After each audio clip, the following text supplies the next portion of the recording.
दोस्तों नमस्कार। क्या आप जानते हैं कि जेम्स एंडरसन इस साल जुलाई में 30 जुलाई को 42 साल के हो जाएंगे। ये वो खिलाड़ी है जिसने विशाखापट्टनम मैच में 5 विकेट चटकाए और वो भी बहुत ही शानदार आला दर्जे के खिलाड़ियों के। उसमें खासकर यशस्वी जायसवाल जो कि डबल सेंचुरी जिन्होंने बनाई उनको आउट किया, उनको दोनों पारियों में उन्होंने आउट किया। रोहित शर्मा का विकेट दूसरी पारी में उन्होंने चटकाया और इसके अलावा शुभमन गिल और रविचंद्रन अश्विन के उन्होंने विकेट चटकाए। एक ऐसा गेंदबाज जिसका खौफ रहता है और वो अकेला तेज गेंदबाज था जिसने इस मैच में शिरकत की। बाकी सभी स्पिनर्स थे। इससे पहले हैदराबाद में मार्क वुड खेले थे, उन्हें नहीं खिलाया गया था, आराम दिया गया था या वटेवर जो भी रीजन रहा हो, लेकिन मार्क वुड का खेलना टीम के लिए बहुत आत्मघाती साबित हुआ था। लेकिन जेम्स एंडरसन ने दिखा दिया कि उनमें जोशो खरोश है, जज्बा है और आज भी जबरदस्त स्टेमिना है। क्या आप ये भी जानते हैं कि जब उन्होंने टेस्ट करियर की शुरुआत की थी 2002 में, तो दो खिलाड़ी जो हैं उनकी टीम के पैदा भी नहीं हुए थे। जी हाँ, रेहान अहमद और शोएब बशीर की बात मैं कर रहा हूं। ये उसके बाद पैदा हुए और ये तीनों खिलाड़ी एक साथ खेले विशाखापट्टनम में। और फिटनेस लेवल अगर आपने देखा होगा, गौर किया होगा, तो जेम्स एंडरसन का रेहान और शोएब बशीर दोनों से बेहतर उनका फिटनेस लेवल था। इससे आप अंदाजा लगा सकते हैं कि उम्र तो बस एक नंबर है और अगर आप में जज्बा है तो आप बहुत कुछ कर सकते हैं। इतना ही नहीं, अगर आप इनके परफॉर्मेंस को देखें या जिस तरह से ये लगातार आज विश्व क्रिकेट में कोई भी तेज गेंदबाज इस उम्र में क्रिकेट नहीं खेल रहा और जो खेल भी रहे हैं वो बिल्कुल हाशिए पर चले गए हैं।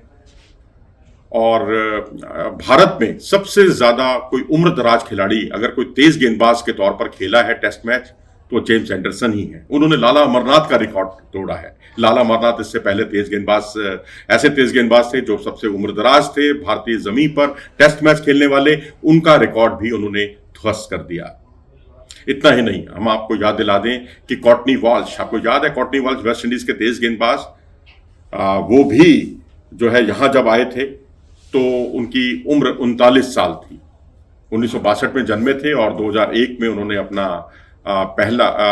आखिरी मुकाबला, आखिरी टेस्ट मैच खेला था। विदेशी खिलाड़ियों में वो सबसे उम्रदराज थे, लेकिन उनको भी जेम्स एंडरसन ने पार कर लिया।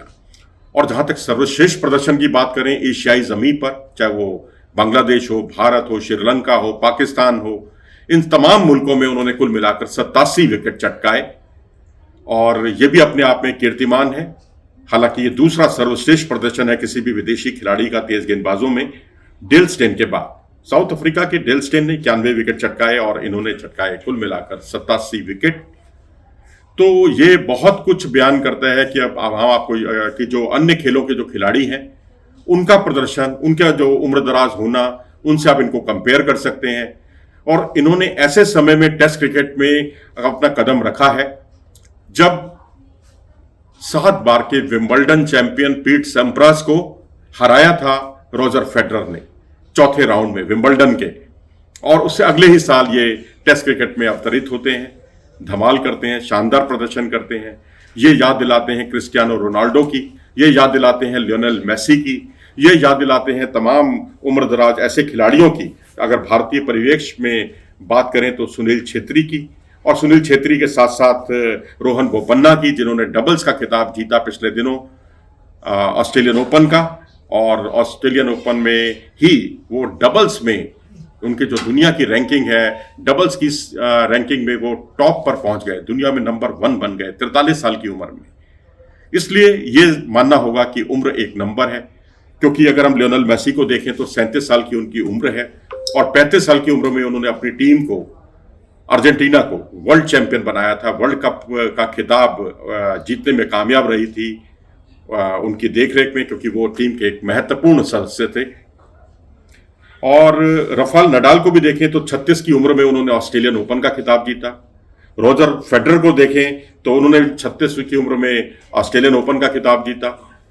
नडाल ने तो ऑस्ट्रेलियन ओपन के साथ साथ फ्रेंच ओपन का खिताब भी जीता था 36 वर्ष की उम्र में। इससे आप अंदाजा लगा सकते हैं कि अगर आप में जज्बा है, कुछ कर गुजरने की आप में इच्छा है, तो आप यंगस्टर्स जो 20 या 22 या 25 साल के खुद को बहुत यंगस्टर्स मानते हैं, उनको भी मात दे सकते हैं। और वही कुछ कर दिखाया रॉजर फेडरर ने भी, राफेल नडाल ने भी, लियोनेल मेसी और क्रिस्टियानो रोनाल्डो ने भी, और भारतीय परिवेश में बात करें तो सुनील छेत्री ने भी, और साथ ही रोहन बोपन्ना ने भी। तो अब जेम्स एंडरसन से उम्मीद है कि वो अब इसी तरह से उनके कदम बरकरार रहेंगे, इसी तरह से दमखम अपना वो गेंदबाजी में दिखाते रहेंगे। और जिस तरह से उनकी जो गेंदबाजी है, स्विंग बहुत ज़बरदस्त है उनके पास, रिवर्स स्विंग के वो मास्टर हैं। और इतना ही नहीं, उनके पास वॉवल स्विंग को उन्होंने डेवलप किया, उन्होंने स्लोअर वन को डेवलप किया, उन्होंने कटर को अपनी डेवलप किया, और वो आज उस मुकाम पर पहुंच गए हैं कि उनकी मिसाल देना ही काफ़ी है। आप क्या सोचते हैं इस बारे में? अपनी राय हमें कमेंट सेक्शन में ज़रूर दें। अगर आपको ये वीडियो पसंद आया हो तो इसे लाइक करें, चैनल को सब्सक्राइब भी करें। नमस्कार।